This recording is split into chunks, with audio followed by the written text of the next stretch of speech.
Oh no, the camera's on. What? Yeah. Let's go. Alright, let's go. Okay, you can do this.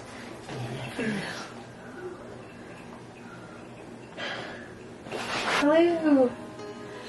So, I call this the music room. It is. The creative room. This is where I do the Creative room. creating. That's why I'm glad we're fucking doing this shit in here, because this is the creative room. Creative room. Yeah. We are creators. Yes. Okay. Okay, sorry. Hello there, everyone. My Hi. name is Heather. This is MJ. And you're bugged. What's up, everybody? I'm Heather. This is MJ. What up? We are doing an interview for his album 30 that Yes. just dropped, and he just did an album release party. Hence why I'm in Vancouver for this. Thursday night, baby. It was dope. We are actually in the room where everything went down for the album. So, 2 songs that I didn't do in this room. What 2 songs? Don't Know. Yeah. And actually no, 3 songs. I finished Everybody Lies in the Old House. I did Don't Know in Dane's house. Shout out to Dane. What up, homegirl? And I did, what was the other one? Negative Newsfeed. Because I put Negative Newsfeed out first, and I ended up getting the album done an hour before it needed to be handed in order to be available on the 15th. Like I had, like if I had like another 2 hours worth of work to do on the album, it wouldn't have been as good as it was. Like I wouldn't have been able to do it. So what was like the time frame wise? Like why did you pick the 15th? You gave yourself 6 months, right? Yeah. And you were like, yo, so is that what in February 15th is when you started? That's not when I made the decision to make an album, but it was around the time I started writing again. Okay. So then why was it the 15th? Like what's in specific? So when the album was like almost done and I had decided, okay, yeah, I'm making an album and like announced it on social media and shit, I was like, if I give myself this much time, I can have it done on August 15th, which is my half birthday. And if I theme the album around being 30, I can be like, so, you know, I made this decision to change my life and like fix things and make it look how I want it to look. And it started like pretty much right when I turned 30, you know, like it was a very transitional time for me. What was like the biggest point where you're like, I'm actually gonna make an album? I had written like 4 or 5 songs in like a week or a week and a half, and they were all good. And I was like, I'm on to something. What 4 songs were those? Balance, Wanna Ride, Everybody Lies, Money Problems. And with the like those 4 songs, was it just what you were going through at that time that you're like, yo, I need to write it? Like just something specific happened, and then you'd be like, write a song. And then the first song that I wrote on the album was Don't Know. And I was smoking some weed, and I was like, fuck, I haven't written a song for a minute. Let's put on some beats and see what happens. And I ended up finding that Don't Know beat, which is so like, chill. this is the next one. Yeah, Everybody Lies. Okay, so I Don't Know was the song I wrote at the end of the year last year. And then after that, I wrote some shit in California. Just I was going through some shit. Nothing that ended up on the album. And then when I came back, like my girlfriend and I had split up, and then she moved out after my birthday, and I just started writing after that about like a lot of what I was feeling and thinking and going through.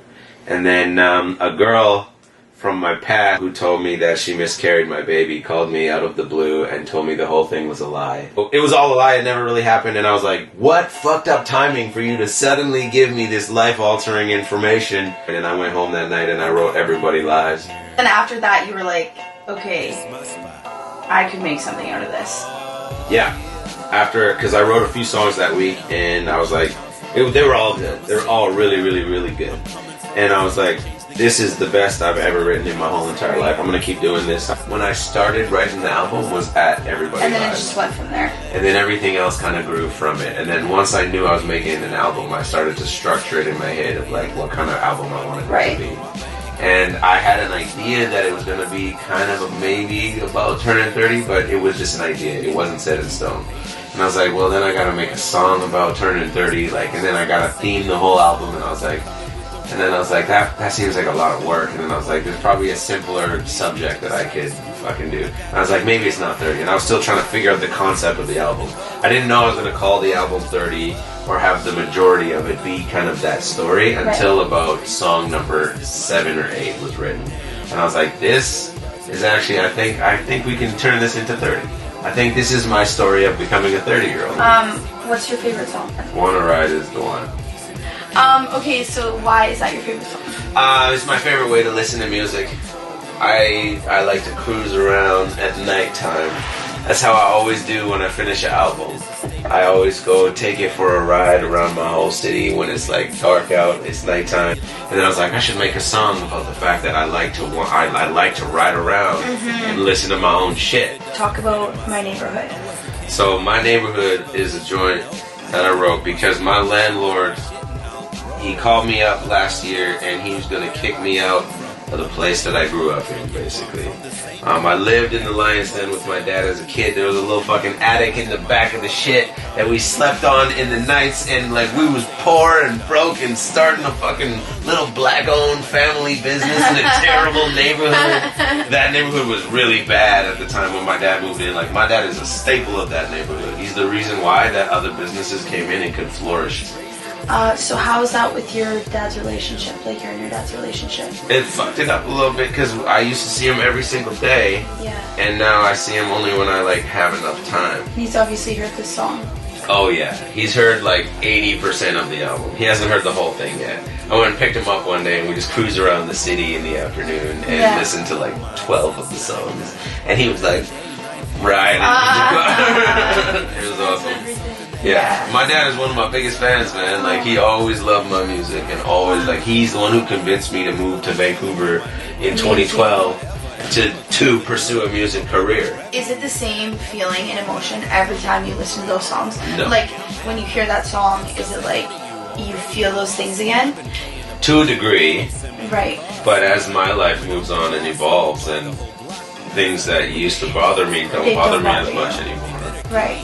There are some pretty like deep things on there that like will take years until it truly doesn't bother me at all, kind of shit anymore. Like, one day everything I'm talking about that like upset me in the process of making this album will mean nothing to me one day. You know, I'll be like, it's a distant memory. You know. But like while I'm going through it, like it's nice to be able to be like, let me get this shit out. And there's other people in the world who are probably going through this exact situation, and this music is gonna help. Because that's for me when I was going through shit growing up. Like, if I wasn't writing about it myself, I was listening to the artists who made songs about that. So talk about Black Man for me. How much time you got? Yeah, just a build-up of like, this is how you've been feeling, obviously. There's a build-up. Okay. Yeah, so Black Man, I wrote it in one night, but the idea of it was written slowly over the last 3.5 years. In 2016, a lot of the social media and what was being shared and talked about was like, that was, I don't want to quote this, but that's when I discovered the Black Lives Matter movement.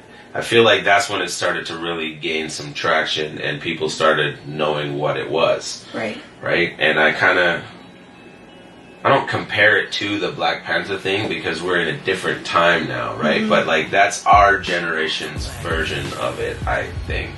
Does that make sense? Yeah. And I wanted, like, I feel a sense of pride in like knowing that I want to contribute something to that. Right?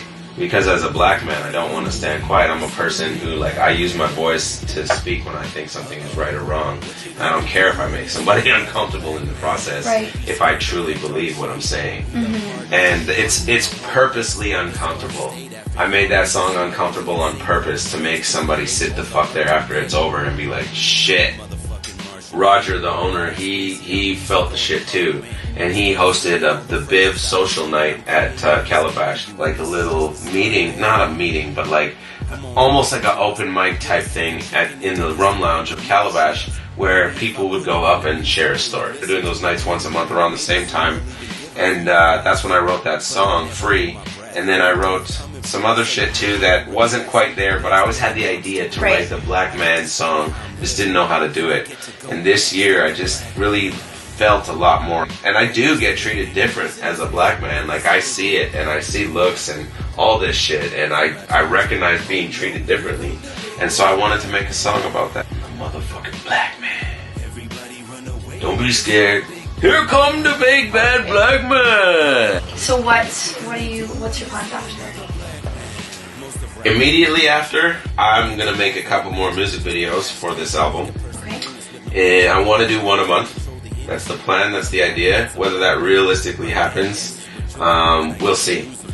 I think it will, because I think I've started something with the 2 videos I did do and the album release party. And so next I want to make some videos, and I want to bring the same show to Calgary. Being from Calgary, obviously, I want to. That show was incredible. Like, it was everything I wanted for an album release party, and a big part of it is because I got a lot of love from people that I've made connections with over the years that came through that night to support. And I have a lot of people like that in my life from Calgary as well, so I think I could have another night like that. And like, I just want to entertain people, you know? 100%. I want to entertain, I want people to enjoy a good show, you know? Yeah. I can be the guy. Creative mind. Yeah. Creative mind. Have a creative day. So that's your next step. That's all you kind of have in the future. For the near future, yes. Yeah. Is bring a show to Calgary and do a couple more music videos for the album, and then making another album with Cast One. Nice. Yeah, it's like half done already. We've been working on it for a while, and we're gonna finish it up because it's really good. We debuted a couple of those songs at the end of the 30 album show. And so that's gonna come out in November. So 5 years from now, where do you want to be music-wise? Further ahead than I am now. Like you kind of just, has this been your only goal? Like you haven't really thought past this just because No, I have definitely. This is just the start. Yeah. I have so much planned. It's not all gonna be just music though. Like, I have so many creative ideas. Yeah. I wanna start a production company.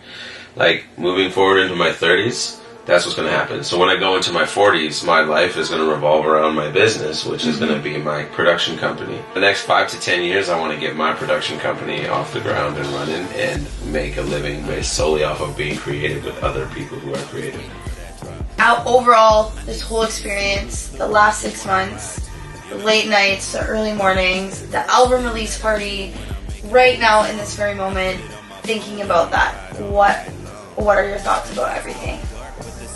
Oh man, it's surreal right now because it's always been something I've wanted to do, and I've never known how to do it. And I did most of this stuff by myself. Like, there are a few people who helped me with some parts of it, but like, as a whole, the entire thing from the day it was an idea in my head to walking away from my show 2 nights ago, I'd say probably like 80% of it I did alone, right? And to just know that I had a fucking idea in my head at the start of the year, like around my birthday, and to just turn that idea into a story of something that's now happened. Your reality, like you said, 80% of it being by yourself. Exactly. It's like, now I gotta promote myself. Yeah. Go get the motherfucking album right now. You can put this in the beginning somewhere. What are your favorite songs off the shit? Oh, interview. Okay, 30 is one of them. But that's just because good vibes, like good beats, like you celebrated. Yeah. And then My Neighborhood, but I just like it because I know your past. Yeah. Like, not obviously. You know the neighborhood itself. Like. Yeah, like I've been to the lines and I've been to your old place, so I think just that it's was personal. Yeah, for you. Yeah, that was your environment. And then Sneaky, it was just a funny song because you're just like, what the fuck? And I do it so seriously you too. Do, like, it's a joke song, but I'm like, and that's why I'm like sitting there, I'm like, so I'm like, what the fuck are you like? Everything on this whole album was done intentionally. Yeah. I'm telling you, everything was planned out ahead of time. I'm telling you, that's man. Good though. It was all planned out. Yeah, like, you did well. Yeah. Not that your ego needs any more goddamn fucking boosting. Like, holy shit, there's nothing more that you need than ego boost.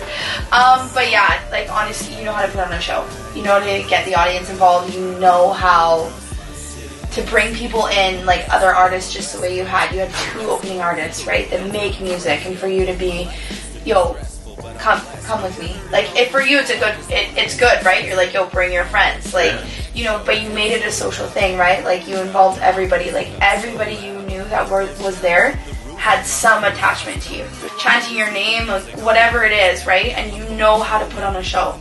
So you know how to put on a show, you make your own music, you write your own music.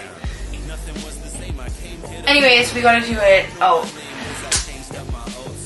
We gotta do it out? And now we gotta go out. What are we doing? I don't know. Making yeah. Know how to learn a lot of lessons, a decade and decade. Now no, that's the outro. I was ready. It's the outro. I'm not about to do the whole fucking outro right now. Go get the album.